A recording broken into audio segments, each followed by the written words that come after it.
Cause I like polo linen and fall women. Good weed and nice jaw, striving to be a rap star.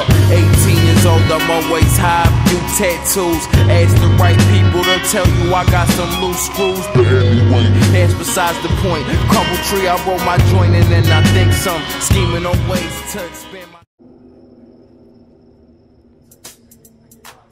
Well, more or less, we made it, me and Sean made it in a fucking basement. In a basement in the studio. Yeah, it was like a fucking cave. You know what I mean? That's really why we named it that. Just smoking so much pot and being in there, and it was fucking winter time, so it was always dark. Yeah. It was tight. Well, me and Sean have been trying to make a project for years. Like since we met each other, like the plan was like, all right, let's remix these songs and start a project. And Currency had came into town, and you know, like everything started happening. So I kept doing my mixtapes. I was working, doing different things, and he was working, doing different things. And like this time last year, we had hung out and we were just like, hey, we want to really just make this album. And we were like, all right, cool. We're just gonna smoke pot every day, and we'll stay in the fucking basement, and we'll try to make beats and we'll rap over. And every day we sat up in that basement. We drove to fucking from upstate New York to Brooklyn every single day to pick up beats. We go back upstate and we sit there and I don't know how to play the keyboard and shit. Like I don't know how to, like I just started producing mainly from working with Sean. Like we made every beat on that album. And it was more or less us just learning from each other. And that's why I feel like it came out the way it did. I'm working with Ski, and it's like Ski makes the beat and usually calls me. Like I've made beats with Ski before, but like usually it's like Ski will fucking make a beat and call me at 10 o'clock at night and be like, yo, I just made some shit, listen, and put the phone to the speaker and play it for me. And put the phone to the speaker, play it for me, and then I just have to jump on the train and come to his house. You feel me? And with me and Sean will go ahead and fucking buy a good amount of weed and just smoke until we have a good idea. And then once the good ideas stop coming, like the only fucking answer to that is to smoke more. And I don't even feel like, you know what I mean? Because some people say, oh, you shouldn't have to use weed to be creative, and I don't more or less feel like I'm using it to be creative. I feel like I'm using it to get comfortable, and it shouldn't fucking matter what I'm doing to get comfortable, as long as my work comes out the way I want it to.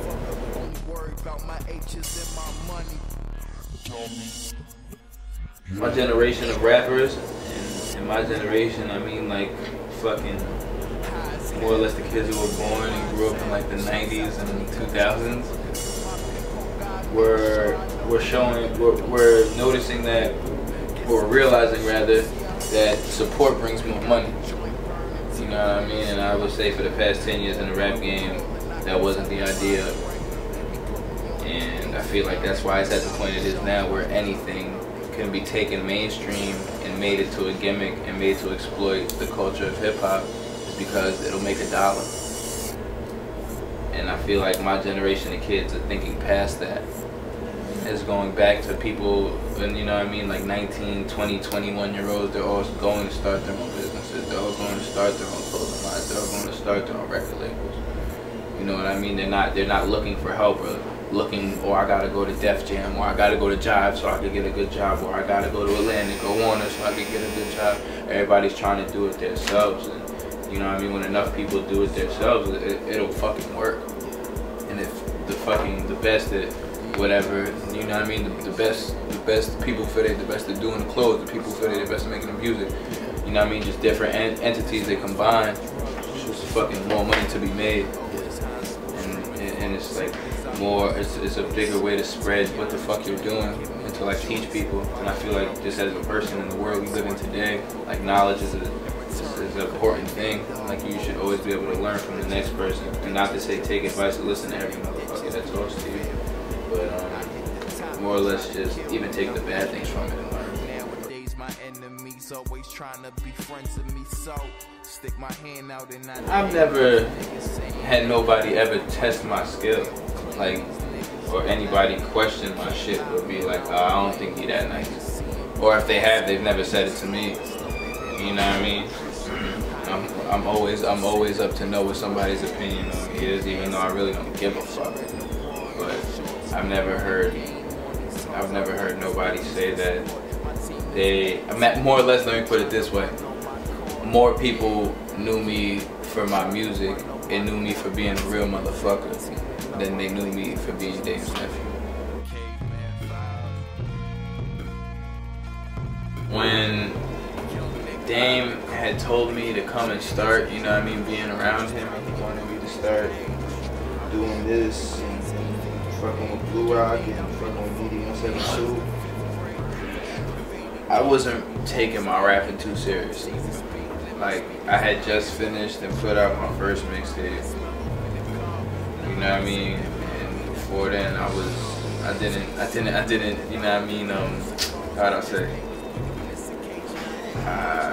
I didn't count on rap being a factor in my life, and I didn't count on school being a factor in my life. So I figured I'd make it how I'd make it, you know what I mean? And yeah, I wasn't doing it the right way. And my uncle saw that, and he saw my cousins was going in the same direction. And he was like, listen, I can show y'all how to get this. I can show you how to get this shit without having to risk yourselves, without having to risk your freedom. You know what I mean? And all y'all need to do is just listen. And more or less, I've just been taking advice and, you know what I mean, learning from them and shit. And now it's like I came into the picture, and I met Sean. And me and Sean started working. And when he asked us, he was like, "Who would y'all want on these songs?" And me and him both was like, Currency. Hands down, we didn't even think about it. Like, I asked him, he asked me, and we both came with the same answer.